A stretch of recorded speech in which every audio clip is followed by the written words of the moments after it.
सूरत में ली मेरिडियन जो होटल है उसके 9th फ्लोर पे 9वीं मंजिल पर विधायक हैं और उनके रूम नंबर भी आपको बता दें 902, 911, 912 और 927 में इस वक्त शिवसेना के विधायकों को रखा गया है। विधायकों को समझाने की कोशिश में एनसीपी और शिवसेना है। दीपेश हमारे संवाददाता हमारे साथ जुड़े हुए, उनका रुख करते हैं। दीपेश, शिवसेना और एनसीपी की ओर से लगातार ये कोशिश की जा रही है कि उनके विधायक मान जाएं, लेकिन अभी की परिस्थिति क्या बताती है? क्या ये विधायक मानेंगे? क्योंकि अगर मान जाते तो फिर सूरत ना जाते।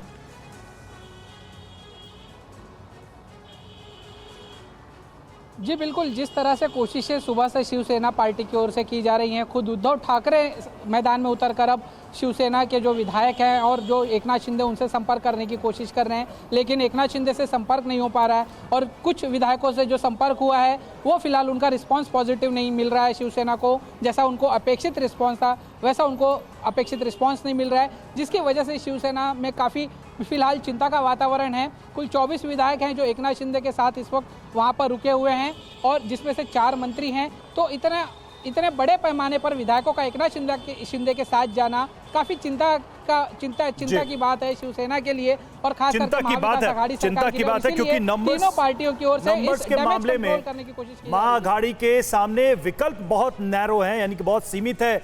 लेकिन रामकृपाल जी, एक बात जो कही जा रही है, जो डैनियल भी कह रहे थे, मैं उस पर चाहूंगा कि आप थोड़ा उस पर अपनी राय रखें, अपनी बात करें कि बहुत सारे विधायक सरकार के, खासकर मुख्यमंत्री के काम करने के तरीके से नाराज चल रहे थे, लेकिन क्या ये गठबंधन शुरू से ही शिव सैनिक विधायकों के लिए सहज था क्या? क्योंकि वो आजीवन, अगर मैं कहूं तो बीजेपी और एक खास विचारधारा के साथ चलते रहे, चुनाव लड़ते रहे और अचानक से एक नए तरीके की सरकार, एक नए विचार के साथ उनको जुड़ के काम करना पड़ रहा था। बिल्कुल रवि जी, आप बहुत सही कह रहे हैं कि देखिए, अगर आप महाराष्ट्र का चुनाव नतीजा जो था उस समय भी डिस्कशन हुआ था, आप खुद ये देखिए कि ये बहुमत का जो जनमत का जो फैसला था, बहुमत का फैसला था, उसका शुद्ध रूप से अवसरवाद के नाते उसका अनादर किया गया था। और ये बिल्कुल सही है कि शिवसेना के जो विधायक पारंपरिक रूप से जो बीजेपी के साथ बहुत लंबे समय से, जिनका एक आप कह सकते हैं डीएनए भी मिलता है, और मैं समझता हूं कि शायद वही डीएनए है जो बीजेपी का डीएनए है, वही शिवसेना का था।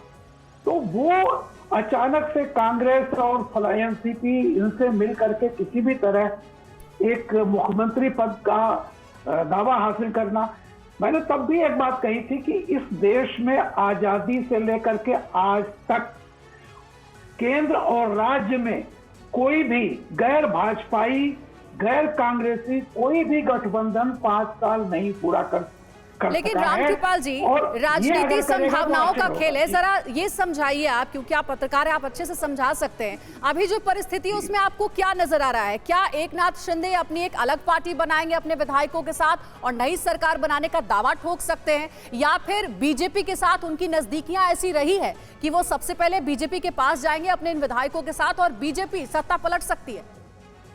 देखिए, ये बहुत जो भी होगा बहुत प्लानिंग के साथ है। और मैं आपसे कह रहा हूं कि राज्यसभा का चुनाव कब हुआ था?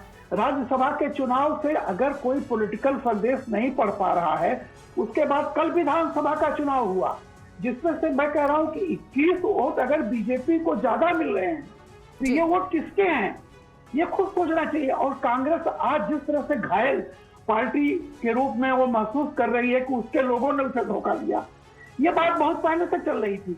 तो मेरा कहना है कि ये आज अचानक सूरत और मेरिडियन होटल ये बहुत मायने नहीं रखते हैं राजनीति में। ये कहना कि ये सब अचानक हो गया, अरे 24 विधायक मुंबई से बिल्कुल रामकृपाल जी, आप बिल्कुल ठीक कह रहे हैं, ये अचानक से नहीं हुआ है। एकनाथ शिंदे की नाराजगी देखिए चल ही रही थी, लेकिन क्यों, आखिर ये वजह बरकरार है, आखिर क्यों इसे उद्धव सरकार समझ नहीं पाई है?